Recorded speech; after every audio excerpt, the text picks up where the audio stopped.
नमस्कार, आप देखना शुरू कर चुके हैं शेयर बाजार सबका अधिकार। मैं हूं आपके साथ प्रशांत पांडे।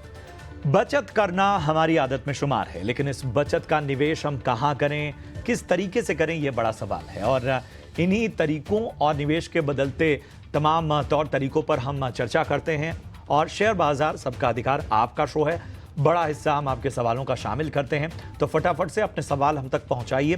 बहुत सारे सवाल जो आपने पहले हमें भेजे हुए हैं, उन सवालों को हम शामिल करेंगे, लेकिन सबसे पहले तरीका जान लीजिए कि आप अपने सवाल भेज कैसे सकते हैं। तो बड़ा ही आसान सा तरीका है।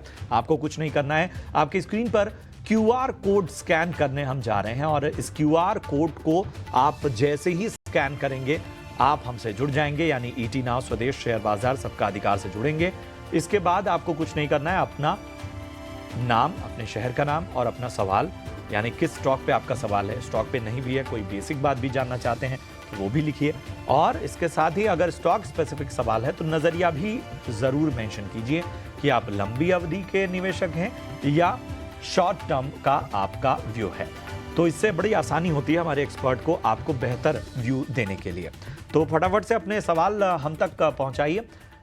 और इन सब के बीच में जरा एक निगाह जरा बाजार पर डाल लेते हैं। तो बाजार जो 22,200 का अहम लेवल था, जो कि ये कह सकते हैं साइकोलॉजिकल लेवल, वहां पर बंद हुआ, लेकिन कहते हैं कि इसको ब्रेक करने के बाद भी आगे नहीं बढ़ सका, यानी दायरे में बाजार आज साफ तौर पर नजर आया। ये तो ही बात निफ्टी की। बैंक निफ्टी की बात करें तो आप देखिए 47,700 के करीब बंद हुआ, लेकिन 48,000 का जो साइकोलॉजिकल लेवल था उसको ब्रेक नहीं कर पाया।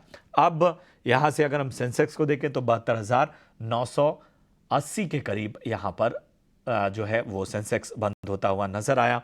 निफ्टी बैंक में भी लगभग 100 अंकों की गिरावट हमने देखी। और इन सब के बीच में स्टॉक स्पेसिफिक एक्शन भरपूर जरूर दिखा। हमने देखा कि आज कोल इंडिया, सिप्ला, ITI, BPCL, भारतीय एयरटेल, पावर ग्रिड जैसे स्टॉक ऐसे रहे जो कि आज हरे निशान में कारोबार करते दिखे। यही हमने खासतौर पे जो फर्टिलाइजर स्टॉक्स हैं वहां पर भी हमने अच्छी रैली देखी। फैक्ट का शेयर काफी चला। तो तमाम जो स्टॉक स्पेसिफिक एक्शन है वो हमें आज नजर आया, लेकिन इंडेक्स से एक्शन मिसिंग रहा। हमारे साथ इस वक्त adlitic.in से आदित्य अरोड़ा जुड़ चुके हैं। आदित्य, बहुत बहुत स्वागत आपका। फटाफट से जरा बाजार पर व्यू दीजिए। जैसा मैंने कहा कि ये जो एक साइकोलॉजिकल लेवल है निफ्टी में और बैंक निफ्टी में, वहीं से बाजार नर्वस हो जा रहा है। बिल्कुल। देखिए, बाजार अभी इस फेज में आ चुका है। इलेक्शन से पहले अनसर्टेनिटी बनी रहेगी, रैंडमनेस बनी रहेगी, उतार चढ़ाव ज्यादा रहेंगे। बाजार के पास डायरेक्शन नहीं है, न्यूज नहीं है किस तरफ जाना है। जो बड़ा डायरेक्शन आएगा वो इलेक्शन के रिजल्ट के बाद ही आएगा, उससे पहले सिर्फ वॉलेटिलिटी बढ़ेगी। अगर हम इंडिया विक्स को भी देखें तो करीब करीब 1-2 के लेवल से जंप करके 2021 के लेवल पे आ चुका है। तो ये बताता है कि बाजार में नर्वसनेस तो है, नर्वसनेस रहेगी भी, क्योंकि कोई संकेत नहीं है कि किस तरफ जाना है। और एक अगर ऊपर और लोअर बैंड ले ले तो बीच में आके खड़ा है बाजार। यहाँ पे कुछ मैं डायरेक्शन बाजार से एक्सपेक्ट भी नहीं कर रहा हूँ। बट स्टॉक स्पेसिफिक मूवमेंट चल रही है। जैसे आज ऑयल एंड गैस में अच्छी मूवमेंट चली, हो सकता है कल फॉलो अप देखने को मिले। कैपिटल गुड्स में अच्छी मूवमेंट मिली। बट ओवरऑल अगर देखें तो बाजार एक रैंडम फेज में है और ये 15 दिन तक रैंडम मार्केट टेक्सचर बना रहेगा। तो बाजार में जो अस्थिरता है वो बनी रह सकती है, और जाहिर है चुनाव के अलग अलग फेज में जिस तरह का नैरेटिव सामने आता है वो भी बाजार को नर्वस करता है। बढ़ते हैं आगे। संदीप है हमारे साथ उड़ीसा से। संदीप, नमस्कार, कहाँ से बात कर रहे हैं? मैं ओडिशा से बोल रहा हूँ, ओडिशा जाजपुर टाउन। बहुत अच्छे, बहुत अच्छे। पूछिए, क्या जानना चाहते हैं? सर, मेरे पास 150 रुपए में टाटा मोटर्स के 500 शेयर है। 500 ना? ठीक है। ठीक है, ठीक है, ये हम थोड़ा ठीक करेंगे।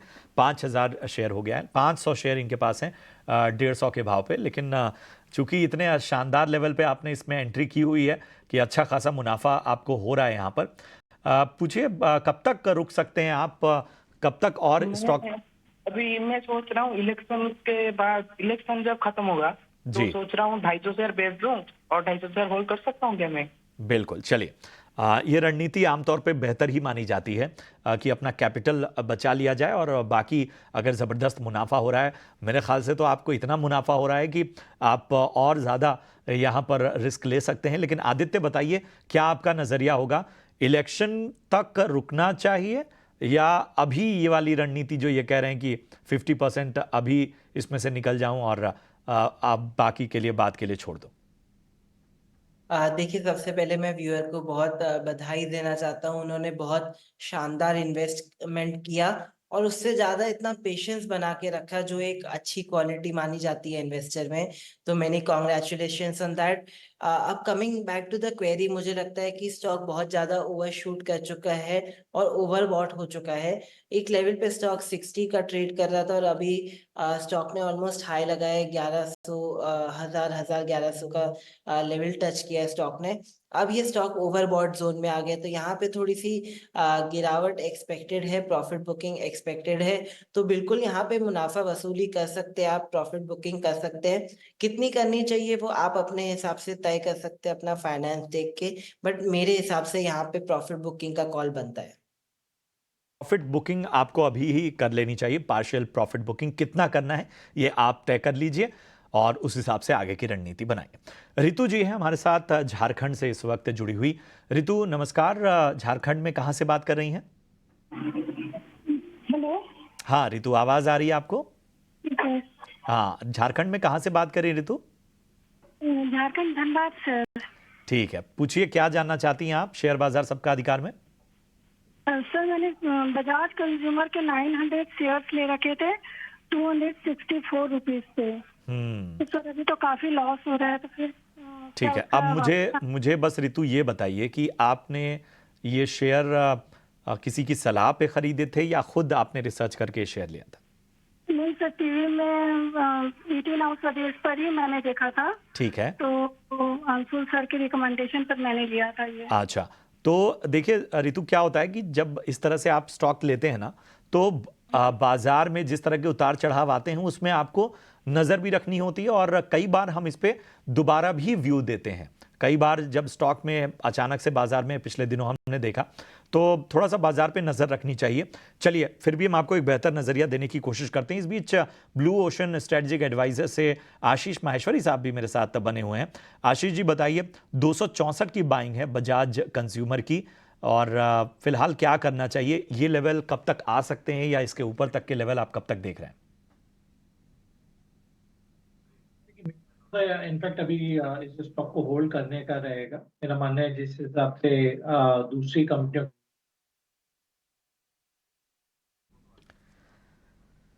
ठीक है, तो आशीष जी की कुछ तकनीकी दिक्कत है लेकिन उनकी राय सामने आ चुकी है। ऋतु, आपको होल्ड करने की सलाह है क्योंकि इन लेवल और इसके ऊपर तक के लेवल्स आपको आने वाले वक्त में नजर आ सकते हैं, तो थोड़ा पेशेंस रखिए, लेकिन इस स्टॉक में बने रहने की आपको सलाह इस वक्त मिलती हुई।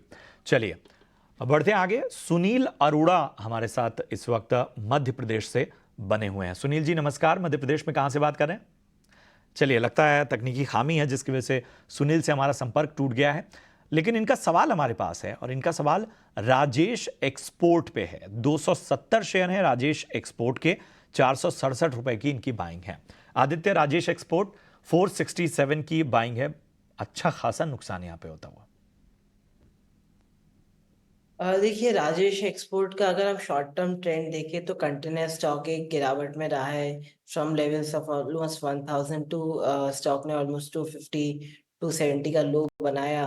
तो लॉन्ग टर्म ट्रेंड स्टॉक का थोड़ा सा बेरिश है, बट ओवरऑल मैं कहूंगा कि स्टॉक में से निकल जाए, क्योंकि अंडर परफॉर्मर रहा है लॉन्ग टर्म में। अभी इलेक्शन के चलते स्पाइक कोई भी स्टॉक में आ सकता है, इसमें भी आ सकता है, बट मैं कहूंगा कि आप थोड़ा दूसरे स्टॉक में निकल के देखिए, वहां पे एक आपको अच्छी तेजी मिल सकती है। लॉन्ग टर्म नजरिया मेरा इस स्टॉक पे पॉजिटिव नहीं है। शॉर्ट टर्म भले स्टॉक में उछाल है, बट लॉन्ग टर्म मेरा पॉजिटिव नजरिया नहीं है। तो एक बेहतर रणनीति आपको मिलती हुई। बढ़ते हैं आगे। दक्षिणा भट्टाचार्य का सवाल व्हाट्सएप के जरिए हमारे पास आया, छत्तीसगढ़ से उन्होंने अपना सवाल हम तक पहुंचाया है। IFCI लिमिटेड पर सवाल है, 56 रुपए की बाइंग है, इनके भाव से थोड़ा ही नीचे ये स्टॉक है। आशीष जी बताइए, IFCI लिमिटेड 56 की बाइंग, क्या करना चाहिए?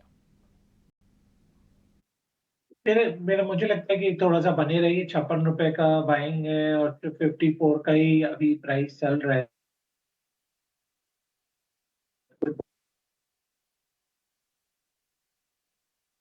आप अनम्यूट 54 का जरा खुद ही कर अभी जी। प्राइस चल रहा है, तो कोई बहुत ज्यादा ऐसा। तकनीकी दिक्कतें आ रही हैं, हम इसको दुरुस्त करने की कोशिश करेंगे, लेकिन इस बीच अगले कॉलर को जोड़ लेते हैं। सुमंत हैं मुंबई से। और सुमंत नमस्कार, पूछिए क्या जानना चाहते हैं। नमस्कार सर। मेरा जो सवाल है वो है, मेरे पास एमएमटीसी के शेयर है 1000 क्वांटिटी और मेरी बाइंग प्राइस है 95 रुपीज। ठीक है। और वैसे तो मैं लंबी अवधि के लिए भी रुक सकता हूँ, 2 साल 5 साल।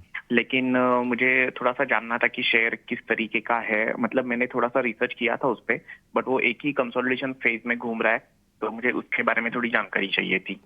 ठीक है, तो एमएमटीसी का शेयर इन्होंने थोड़ा ऊपरी स्तरों पर लिया। आदित्य बताइए क्या राय बन रही है। 95 की बाइंग है एमएमटीसी। हालांकि हमने इसके बारे में एक विस्तृत चर्चा पहले की हुई थी, लेकिन जरा बताइए क्या करना चाहिए। देखिए, इन्होंने अच्छा स्टॉक ढूंढा है, चुना है, अच्छी रिसर्च करी है। इसमें पॉजिटिव नजरिया बन रहा है मेरा। एक स्टॉप लॉस मेंटेन करना चाहिए इनको 66 का। और ऊपर की साइड में लेवल देख रहा हूँ 75 से लेके 85, तो बिल्कुल पॉजिटिव नजरिया है। बने रहें स्टॉप लॉस जब तक ट्रिगर नहीं होता है तब तक। ठीक है, तो ये सलाह आपको यहाँ बने रहने की सलाह। त्रिशूल चौधरी का सवाल हमारे पास व्हाट्सएप के जरिए आया हुआ है। एनएचपीसी के 1100 शेयर इन्होंने लिए हुए हैं और इनकी बाइंग 101 के करीब की है। 100 रुपये 101 के करीब इन्होंने बाइंग की हुई है। थोड़ा नुकसान यहाँ पर इनको होता हुआ। आशीष जी, आप तक आवाज़ पहुँच रही है क्या मेरी? जी बिल्कुल आवाज आ रही है। ठीक है, एनएचपीसी 101 के करीब की बाइंग है, बताइए क्या करना चाहिए। ये भी स्टॉक अभी 97 के आसपास तो चल ही रहा है, तो ऐसा नहीं है कि निवेशक को कोई बड़ा नुकसान है यहाँ पर। और बायर प्राइस के आसपास ही है, पर मुझे लगता है कि अभी जो गवर्नमेंट की जो पावर प्रोड्यूसिंग कंपनीज है, उसके बजाय जो प्राइवेट सेक्टर की पावर प्रोड्यूसिंग कंपनी है, वहां पर ज्यादा निवेशकों का रुझान बना हुआ है। फिर भी यदि आपको इस सेक्टर में रहना है, तो मुझे लगता है पावर ग्रिड एक बेटर बेट है कंपेयर टू एनएचपीसी। और इसके अलावा मैं अडानी पावर पे भी मेरा आउटलुक पॉजिटिव है एनएचपीसी के कंपेयर। तो ये है नज़रिया आपके लिए। चलिए, एक और हमारे साथ दर्शक इस वक्त जिन्होंने व्हाट्सएप के जरिए अपना सवाल भेजा है, उनका सवाल हमारे पास है। पीरामल फार्मा पे राय जानना चाहते हैं और इनकी बाइंग है 148, 148 की इनकी बाइंग है पीरामल फार्मा पे। बताएं आदित्य, पीरामल फार्मा क्या नजरिया बन रहा है? 148 की बाइंग है इनकी। देखिए, हम अगर फार्मा सेक्टर का आउटलुक देखें तो काफी पॉजिटिव है और ओवरऑल सेक्टर में अच्छी मूवमेंट है। अगर पिरामल फार्मा की हम बात करें तो थोड़ा सा एक लेवल स्पेसिफिक अप्रोच फॉलो करना चाहिए। स्टॉक में जो हाई है 167 का, एक बार वो क्रॉस कर जाता है तो स्टॉक में अच्छी रफ्तार इनको देखने को मिल सकती है टुवर्ड्स लेवल लाइक 185 से लेके 205। तो वो एक अच्छा ट्रिगर पॉइंट रहेगा। ओवरऑल स्टॉक पे भी नजरिया थोड़ा सा पॉजिटिव है। इलेक्शन के चलते, इलेक्शन के बाद एक बार आप फिर से री इवैल्यूएट कर लीजिएगा इसको, बट ओवरऑल अभी व्यू पॉजिटिव बन रहा है। ठीक है, तो ये है नजरिया पीरामल फार्मा पे, नजरिया बुलिश। यहां पर स्वतंत्र मिश्रा का सवाल यूट्यूब पर लाइव आया है। इंदौर से इन्होंने पूछा हुआ है। एस्टर डीएम हेल्थ केयर के 100 शेयर हैं, 498 इनकी बाइंग प्राइस है। 6 महीने के हिसाब से ये स्टॉक पर नजरिया चाहते हैं। आशीष जी, 6 महीने का नजरिया, 498 की बाइंग, स्टॉक का नाम एस्टर डीएम हेल्थ केयर। जी, अब जरूर इनके परचेज से हमने देखा है स्टॉक काफी नीचे आया है। इनफैक्ट 550 रुपए से गिर कर स्टॉक अभी 350 रुपए का लेवल देखने को मिल रहा है। पर स्टॉक में कहीं कोई खराबी नहीं है। ओनली थिंग इज की जो इंस्टीट्यूशन, जो उनके आईपीओ के टाइम के इन्वेस्टर्स थे, उनकी तरफ से बिकॉली हमें इस स्टॉक में देखने को मिली है। और मुझे लगता है कि आप इस स्टॉक में एवरेज कर लीजिए 350 रुपए के आसपास। और मुझे लगता है कि अगले 6 महीने में लक्ष्य करीब 450 रुपए का आपको मिल सकता है। तो इस लेवल पे मुझे नहीं लगता कि बहुत स्टॉक में बहुत ज्यादा कुछ डाउन साइड है। नित्य, एक बड़ा बेसिक सा सवाल हमारे एक दर्शक हैं पंकज कुमार, जिन्होंने यूट्यूब पर कई बार सवाल पूछा है। आरती इंडस्ट्रीज पर नज़रिया चाहते हैं। हालांकि उन्होंने ये नहीं बताया कि उन्होंने स्टॉक में ख़रीदारी की है या नहीं की है या उनका नज़रिया क्या है। बस उन्होंने लिखा है कि आरती इंडस्ट्रीज़ के बारे में ज़रा कुछ बताइए। तो हम ये मान के चल रहे हैं कि शायद उनको ख़रीदारी करनी है या हाल फिलहाल की ख़रीदारी। ये बताएं क्या व्यू बन रहा है आपका।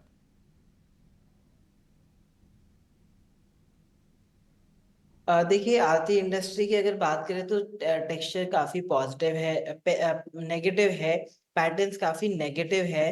तो अभी हाल फिलहाल स्टॉक को थोड़ा अवॉइड करें। स्टॉक एक फॉलिंग नाइफ की तरह गिर रहा है फ्रॉम लेवल्स ऑफ ऑलमोस्ट 760 से लेके 620। तो अभी पैटर्न्स बेरिश है, थोड़ा रुक जाइए, स्टॉक को स्टेबलाइज होने दीजिए, फिर से रीवैल्यूएट करिएगा।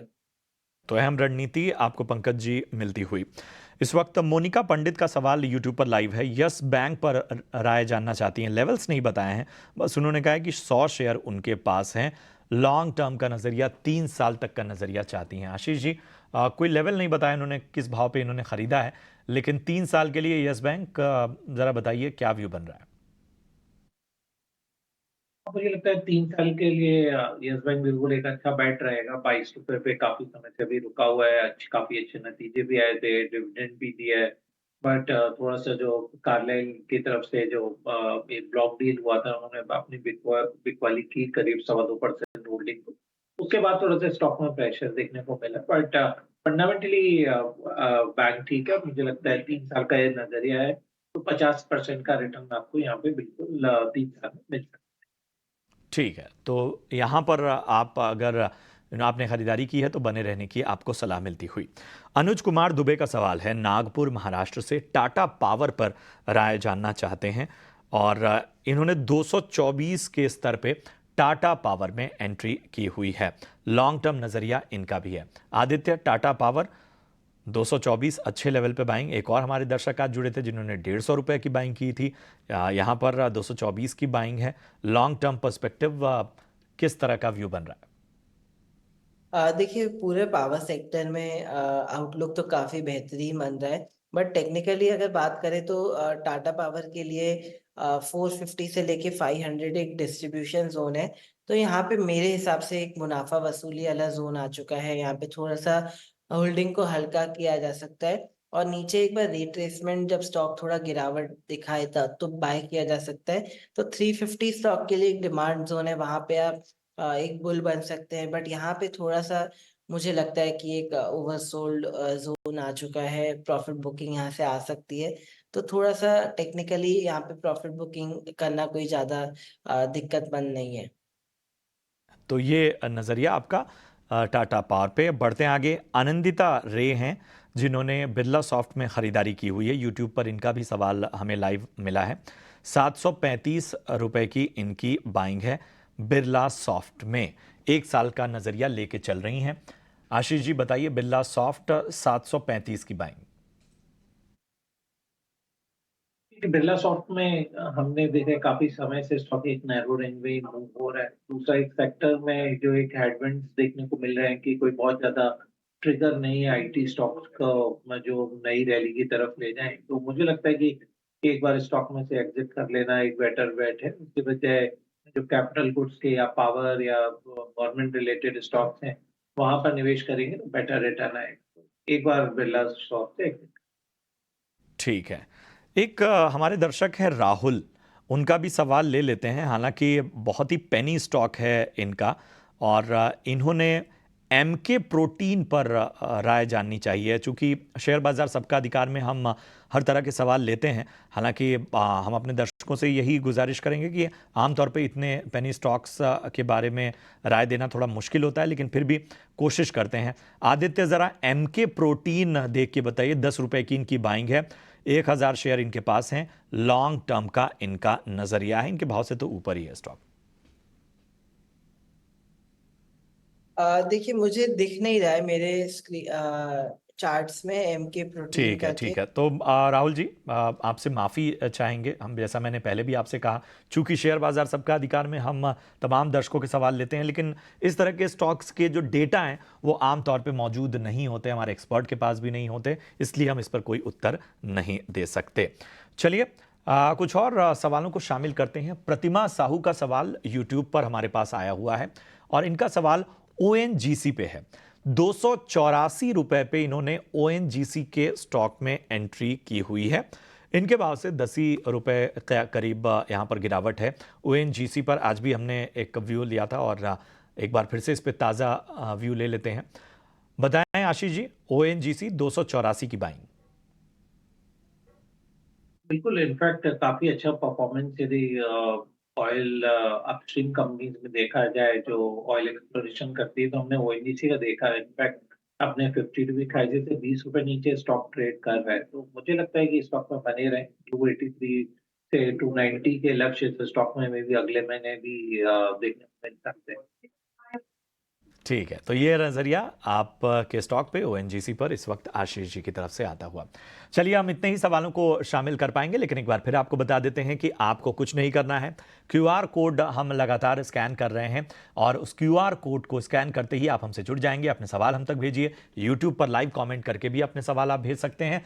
फिलहाल अपने दोनों ही खास एक्सपर्ट आशीष जी और आदित्य जी, आप दोनों का बहुत बहुत धन्यवाद आम निवेशकों के सवालों का जवाब देने के लिए। फिलहाल शेयर बाजार सबका अधिकार में मुझे और मेरी पूरी टीम को दीजिए इजाजत। नमस्कार।